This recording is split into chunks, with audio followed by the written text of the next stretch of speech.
Andrew Urquhart in the Rhema studio. Joining me on the program now is the Love Doctor, Vana Jacobs from Family Life. Kia ora. Good morning. Thanks for joining us. Good morning, Andrew. Good to be here. And, a change of season. It is officially spring. I mean, I suppose they say with spring, love is in the air, but I think that's mostly pine pollens, actually. Yeah, and I don't know if that's the only thing in the air, unfortunately, under these conditions. Well, certainly, although maybe the mask wearing will help with both of those things, help keep the pine pollens at bay and those sorts of things as well. In terms of the work of Family Life, now, a few weeks ago we were talking about, various events coming up, and I know that you guys are looking forward to being able to hold events not too far away from now, but in the meantime, keeping busy with podcasts. That's right. Look, so I mean, as with many people this year, we've had to pivot, and fortunately, part of this pivot has been in an area we were keen on exploring for quite a while. So the podcast has gone live this year. That's the Family Life New Zealand version, and the episodes we're still going strong, recording those regularly, putting them out, and basically just bringing the conversation that's bound to strengthen relationships to the homes of people. Lots of wonderful resources, and podcasts are a great way to be able to take some of that wisdom and advice and be able to connect with it on your phone or wherever you are. And if people go to the Family Life website, that's front and centre. It's on the homepage there. Yeah, there'll be a pop-up, or they can just go familylife.nz/podcast, or they can just search for Family Life NZ on, any of their podcast providers. Yeah, no, very much appreciate your guys' ministry and the things that you do. Also in your role as the Love Doctor, I was saying just before to Diane, Vana, that if people have got happy ever after type relationships, they don't usually write letters to the Love Doctor. It's all the people that are struggling or perhaps finding difficulties. This is why you get all the tough letters. And certainly this week is no exception. A listener writes, "Hi, Love Doctor. I'm a guy who's come out of a really hard marriage. My ex-wife can be unpredictable and verbally abusive. I'm looking forward to when the kids are grown and we don't have to interact with one another. In the meantime, we do, though. We have the kids in turns, 1 week with her, one with me. When she's in a good space, this is fine. When she is not, however, it is really difficult. During the difficult times, I can't do anything right, and I'll get phone calls or texts abusing me and my parenting. For the most part, I can keep this from the kids, but sometimes they see the stress and hear the phone calls. I'm not sure what I'm asking, really. I guess just how do I navigate my interactions with her a bit better than I have been?" Yeah, it's a really tough one, and it definitely sounds like there's been a lot of emotional abuse and probably low levels of honor in the relationship. Yeah.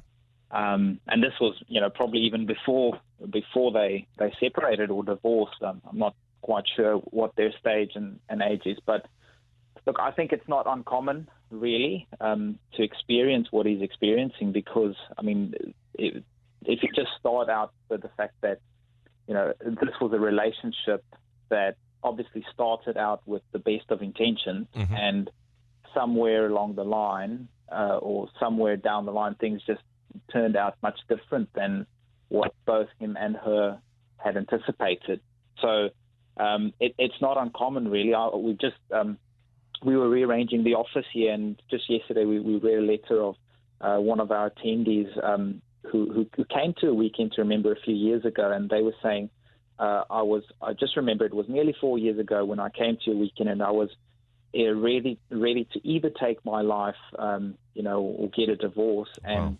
And obviously things turned around for them. They found some ways that they could work through the challenges they've had. And look, this just surfaces to me the importance of working on your relationship, no matter what age and stage, no matter if there's still hope, if you're still married, or even after you've divorced. Because the reality is, when the Bible talks about let no one separate what God has joined together, and there is this sense of permanence in marriage.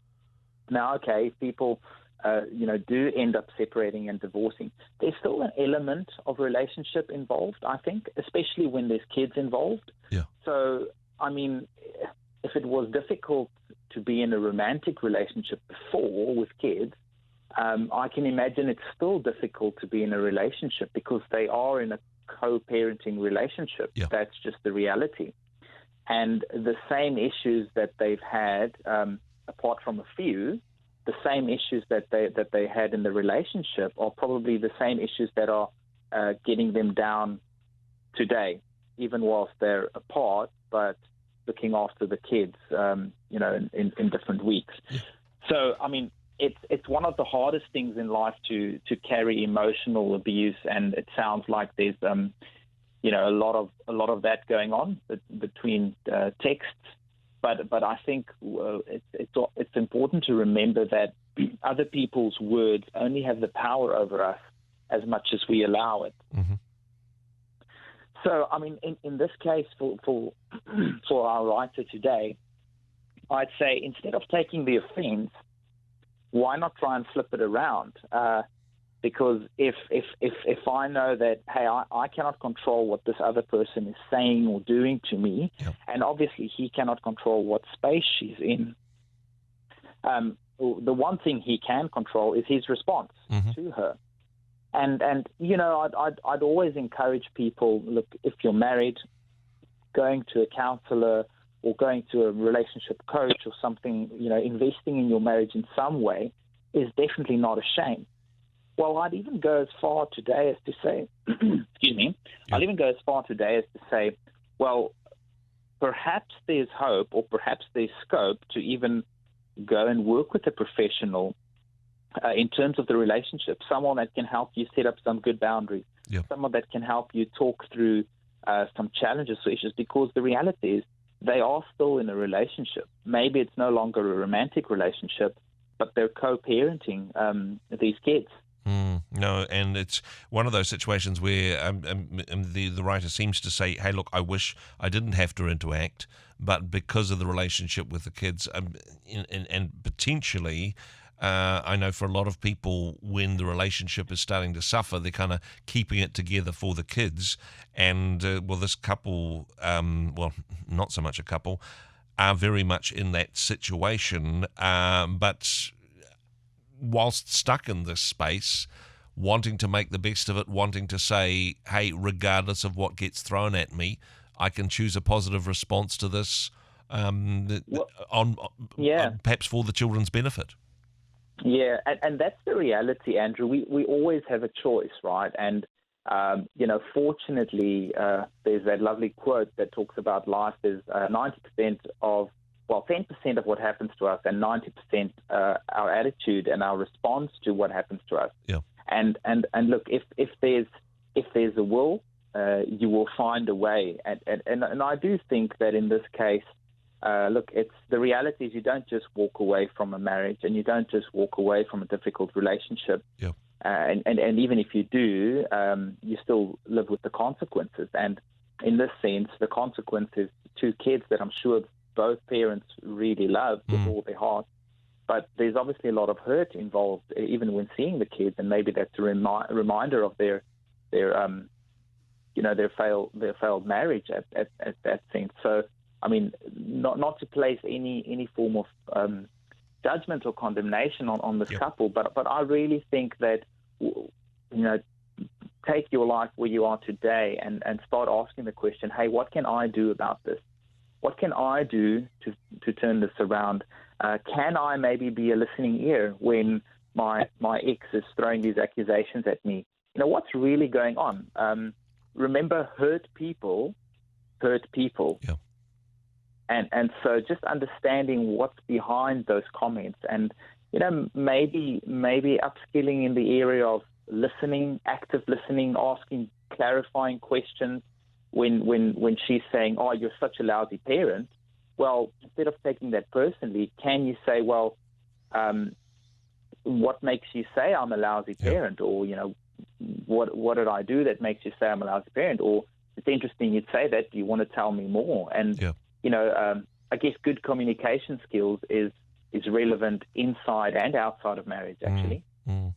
No, some very good wisdom and advice available there, and more available at the website familylife.nz, including the podcast that we were talking about beforehand. Very tough situation, and you're up for the challenge of Love Doctor. If people have circumstances they'd like to get some advice and input on, then they can text 8168, first word Rhema, or email days@rhema.co.nz. Vaynard, thank you very much for the work that you and your team are doing. Thanks for joining us today. Brilliant. Thanks for having me, Andrew.